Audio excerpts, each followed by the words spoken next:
Welcome to Studio D on the campus of the University of Oklahoma.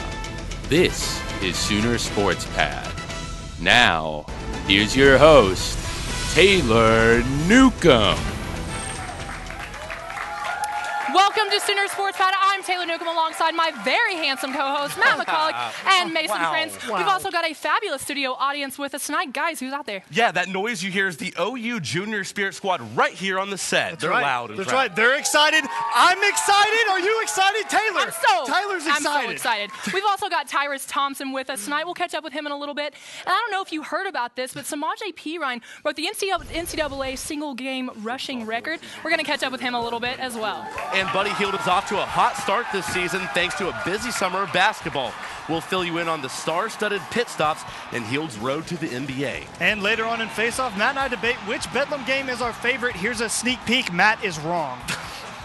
But first things first, guys, OU put the beat down on Kansas this weekend, beating them 44-7. It took 5,466 days for the NCAA single-game rushing record to be overthrown. A couple Saturdays ago, Melvin Gordon ran for 408 yards, breaking the record. Then it only took 7 days for Samaje Perine to come in and rewrite it himself. Matt, tell us more about that. That's right. Samaje Perine set a new high with 427 yards on Saturday. Yeah. Wow, that's good. Yeah. And you know, it's funny because Keith Ford actually started the game. Yeah, it's crazy. It is crazy. Yeah. But when Perine entered the game in the second possession, he got going early, taking his first carry, 49 yards, all the way to the house. And from there, you just knew it was going to be a special day. Yeah, it was. With the rain falling, Kansas knew exactly what was coming, and they still couldn't stop the dude. That's impressive. No. The true freshman racked up 222 yards in the first half and bounced it out with 205 in the second half. That's and right. Get this, Mason, Perine actually went up to Coach Gundy whenever he caught wind that he was getting close to the record and actually said that he could pull him and that would be fine because the record wasn't that important to him. So maturity beyond his years for just a kid that's 18 years old. Yeah, you're absolutely right. Samaje Perine had a huge day, but the defense also had a quietly huge day. They were a big part of Samaje Perine's success because, let me tell you why, Matt. Yeah, the Sooners caused some turnovers. An interception right there by Ahmad Thomas. Stephen Parker broke up a pass on third down, and a fumble recovery by Eric Stryker set the Sooners up in good field position and helped the Sooners offense have a short field to work with. Kansas was 2 for 16 on third down, Matt. 0 for 2 on, it's not good. 0 for 2 on fourth down. And in all, the Sooners only allowed 103 yards of total offense for the Kansas Jayhawks. Yikes. Absolutely suffocated the Jayhawks. They didn't allow an offensive point. The only touchdown came on a fumble recovery, returned for a touchdown. So the defense had a great game as well as Samaje Perine. Domination. All right, guys, well, it's MVP time, and I'm sure this one's going to come as a total shock to everyone at home, but who gets it on offense? Tyrus Thompson. That would be a great pick. I like that pick. But of course, the game ball goes to the Walter Camp and Big 12 Player of the Week, Samaje Perine, of course. At the beginning of the season, he was just a youngin' who was relatively unknown. Now the entire nation knows exactly who this guy is. Not only did he shatter the record, but he also was the team's leading receiver. One catch for 19 yards. Not that great, but still good. And then the last little note right here, the Sooners went from 21st in rushing to 11th just after Saturday alone. Amazing. Well, my defensive MVP is going to be Eric Stryker. I know I sound like a broken record, but Eric Stryker keeps having great games. It's absolutely unbelievable. The man finished with 6 tackles. 2 tackles of those were in the backfield. Yep. He had half a sack, and then he had a fumble recovery where the punter wanted absolutely nothing to do with Eric Stryker. He kind of backed up like, oh, you go ahead and take that ball. I'm good. Yeah, exactly. He also was constantly flushing Cummings out of the pocket, forcing him to make throws that Cummings didn't want to make, and forced the Kansas offense off the field. So Eric Stryker had a great game. Never he let is him my get comfortable. never. Eric Stryker, MVP. Well, guys, as promised, we do have a one-on-one interview with Samaje Perine. I sat down with him earlier today to talk about his phenomenal performance on Saturday.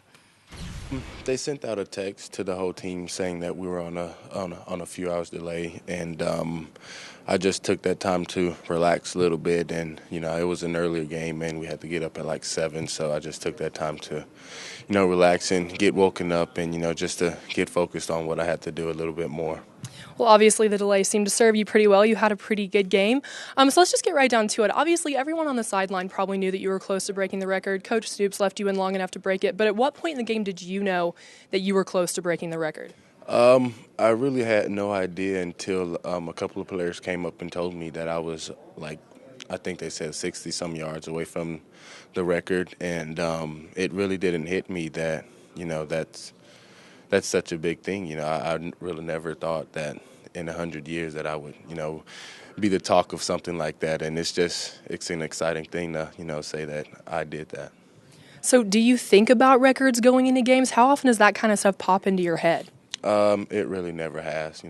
I've never been the one to break records or anything. So, I just go in every game prepared to do what I have to do to help the team win. Obviously, your teammates seemed pretty pumped for you. Was there any one guy in particular that was extra excited about it? No, they were all pretty excited. My O-line, they were very excited, and I was just happy for those guys, for them to get to experience something like that, because they did a phenomenal job at preparation and, just going out there and giving it their all. I have to ask, just how do you do it? You're unstoppable, and you go out and make big plays week after week. What's your secret? Working hard, that's all that I do. You can ask all the coaches that I'm a very hard worker, and even on days when we're not practicing, whether that's studying extra film or whatever, I do my best to get prepared and know my assignments. All right, guys. Well, OU football season is wrapping up. They've got a bye week this weekend, and then it's Bedlam time, and that's the last regular season game of the year. But let's move on for a little bit. We had volleyball and wrestling in action this weekend, but let's start out with basketball. Matt, what's up? Let's do that. Well, after suffering an early season defeat to Creighton last week, the Sooners got back to their winning ways, defeating Southwestern State 90-68 on Sunday night. The Sooners struggled with shooting in last week's L, but turned it all the way around against the Demons, shooting 50%. Isaiah Cousins led Oklahoma in scoring with 20 points, and 4 other Sooners recorded double figures in scoring. But Mason, the Demons actually made it a close 12-point game with 9 minutes to go. But the Sooner bench would prevail and pull away to seal the victory. Next up, the Sooners have a date with UCLA on Wednesday at the Battle for the Atlantis tourney in Heald's native country, the Bahamas. Well, Matt, How do you like that? I like that a whole lot, but I see your 22-point victory, and I'm going to raise you a 49-point victory, because that is what the women's basketball team did to Bradley Friday night when they won 104-55. The women went off. Kaylin Williams led the charge, 16 points, 4 rebounds, 2 assists, 7 for 8 from the field. That's 87% if you aren't good at math like my buddy Matt over here. Peyton Little also balled out as well. She had 15 points, 1 rebound, and 2 assists. The women are off until Thursday until they begin the Paradise Jam tournament in the Virgin Islands. So they get to go down south to play South Florida in the nice sunny weather when we're all here stuck freezing. It's not good here. No. Well, the volleyball team blew past Texas Tech in 3 sets on Saturday, securing the team's 10th sweep of the season. Junior outside hitter Kiara Holst notched 19 kills versus the Red Raiders. She's averaging nearly 5 kills per set in the team's last 8 games. And junior setter Julia Doyle made everyone's night much easier, dishing out 39 assists. The win also marked the Sooners' 19th straight win over Texas Tech. The team will host Kansas State on Wednesday in the final game of the regular season. Yeah, well, it was a good weekend for a lot of OU teams, but for the wrestling team, it was kind of a tough weekend. They dropped their first duel of the season to number 3 Cornell. Cody Brewer, Trey Blackwell, Justin DeAngelis, Zach Merrill all won their matches, but the team as a whole lost 21-13. Cornell was ranked number 3 in the nation, however. The Sooners will return to the mat on Sunday when they head to Troy, New York for the Northeast duels. They're going up north to the cold too. I bet they'd trade with the basketball team. I bet they would too. Yeah. All right, thanks, guys. Well, hey, don't go anywhere, because Matt and Mason are going to debate and face off up next what the running back depth chart is going to look like next season. Plus, we've got Tyrus Thompson in studio. Stick with us.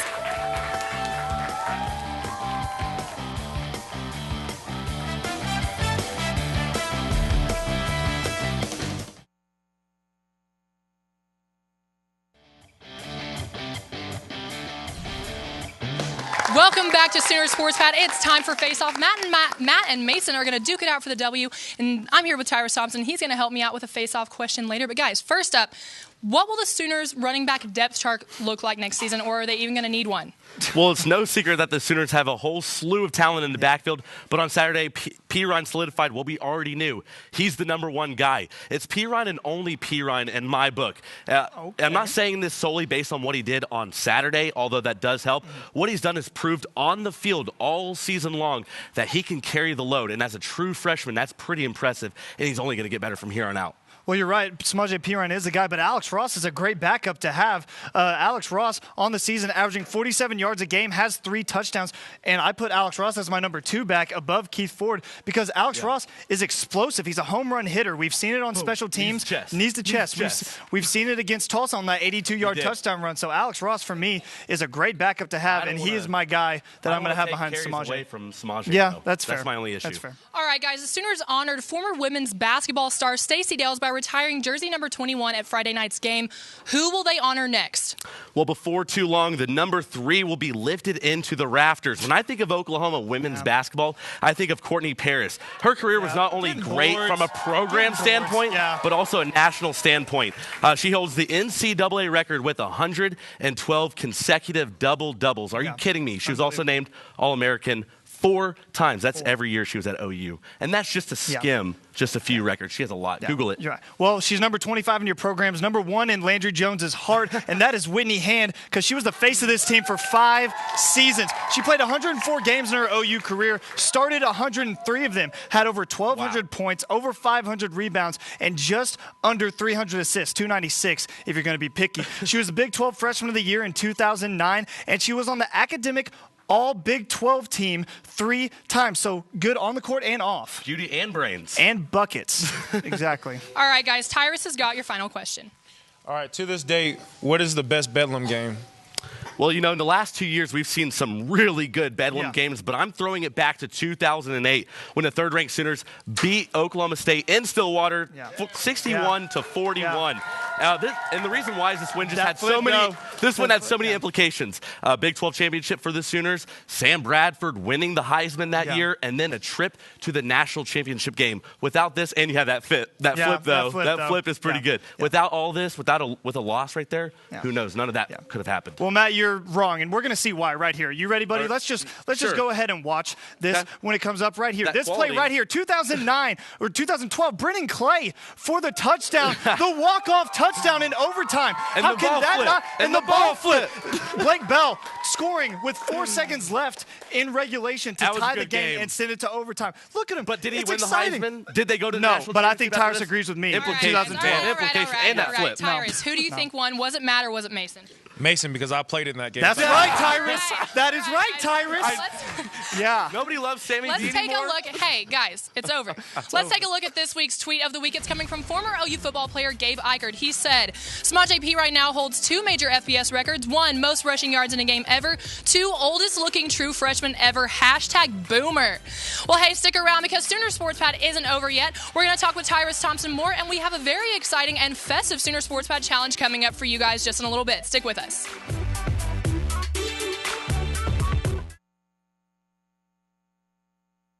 Special thanks to our cornerstone television partners, Chesapeake Energy, Riverwind Resort, Anheuser-Busch, OU Outreach, OU Alumni Association, OU Medicine, and the OU President's Associates.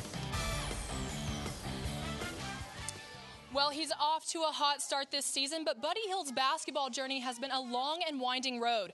Sooner Sports Pad's Matt McCulloch shows us why this summer was the summer of Buddy Love. Kevin Durant, LeBron James, names synonymous with greatness. Together, they have won 5 of the last 6 MVP awards. Now, they have an even closer tie to the University of Oklahoma basketball program. After an impressive sophomore season from Sooners guard Buddy Hield, the NBA superstars took notice. Hield received invites to both Kevin Durant and LeBron James' skill academies. I got that invite, I was like, wow, you know, this is a chance for me, and I would show everybody what I'm about and how serious I am. It was a fun summer basketball for me. It's just going out and competing against guys who's in in the pros, who's in college, who's about to be pros. Not only did Heald get to showcase his talent against the nation's top players, he even got to ball up with two of the best players on the planet. Because like Braun he had so many things going on summer, so like he just wanted to play with us. It wasn't as intense than Katie. Katie was the more intense and stuff like that. But like he went up and down with us for possessions, and I should have shot a ball. He was guarding me. I was gonna pull it, but I didn't pull it. I'm mad at myself. I don't know why I pulled it. I didn't pull it. I wasn't scared. I didn't know. I regret it though. Hopefully I get next shot to pull it against him. Attending such prestigious camps isn't something that happens overnight. It takes hard work and dedication, being the first one in the gym and the last one to leave. That is one thing Heald has demonstrated since setting foot on campus. Yeah, but he's always worked really hard every day to get better. And I think just naturally, as a competitor, you get invited to go play or compete against the other best players in the country. You're probably going to work a little harder yet. I really want to have great days every day, but like that's the life of basketball, you know. You try to be great, and like only the great ones be great at a time. But like I'm working there, and I think I get a chance of being like a pro one of these days. But like just working and working and working, I just got to keep on working. Heald credits his teammates for all of his accomplishments. To say thank you, Buddy parted ways with all of the special gear he received at the camps. I give it to my teammates. I feel like they're the reason I got there.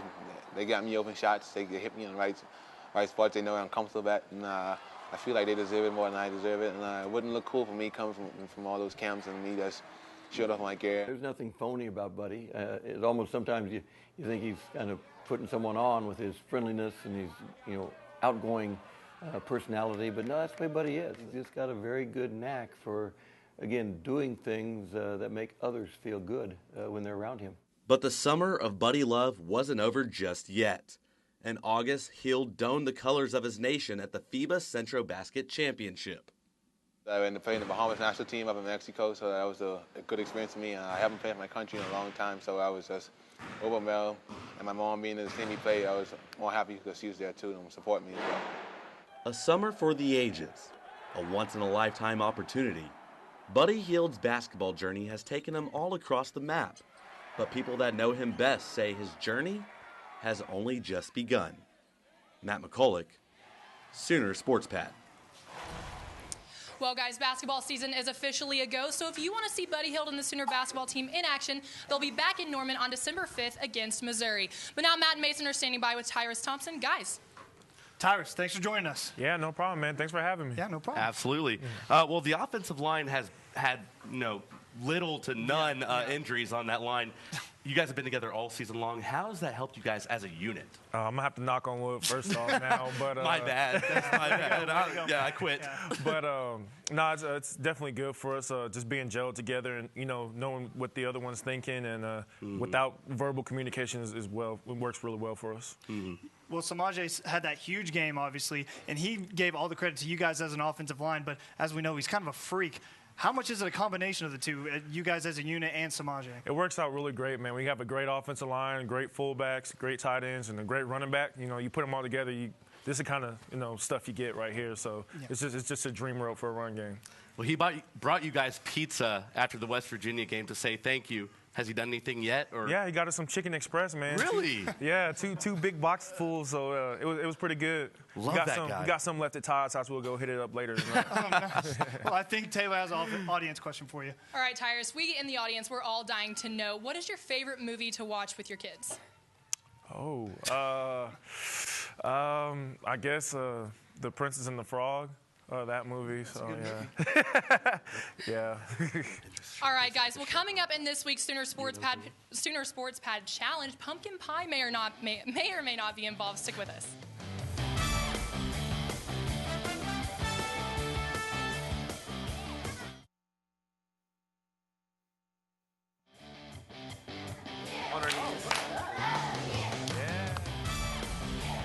Welcome back to Sooner Sports Pad. It is finally time for the Sooner Sports Pad Challenge. We've got pumpkin pies here. We're going to do a good old-fashioned pie eating contest. Guys, so on my count, do y'all want to get down or what do you want to do? All right, on my count, we're going to go in 3, 2, 1, go!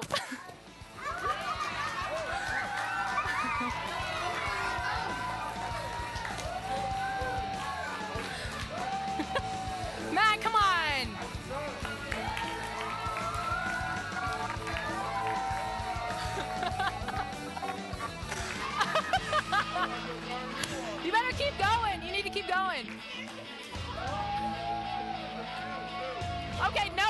Stop talking and eat.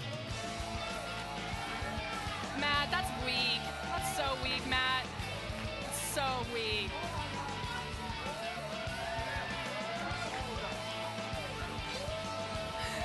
He's too short.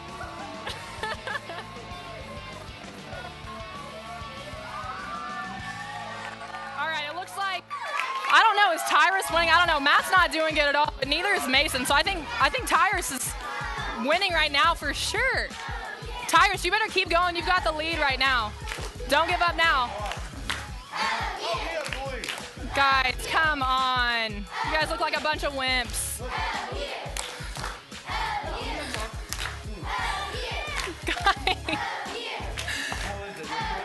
Guys, you stop chatting with each other and keep eating.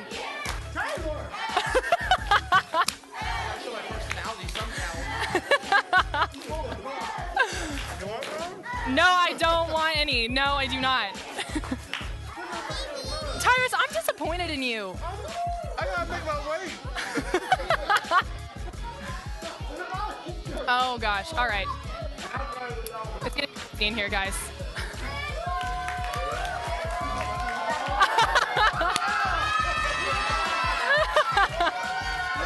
Oh, I don't want to be involved in this. I do not want to be involved in this. Guys, are y'all giving up? Is this it? I mean, actually, Matt's looks pretty good. Definitely Tyrus is probably doing the best here. Guys, keep going, keep going. All right, guys. I think it's looking like Tyrus is going to pull away with this one. All right, all right. Tyrus definitely wins this one. And that's all the time that we have this week from the entire Sooner Sports Pad crew. Thank you so much for joining us, and we'll see you guys next time.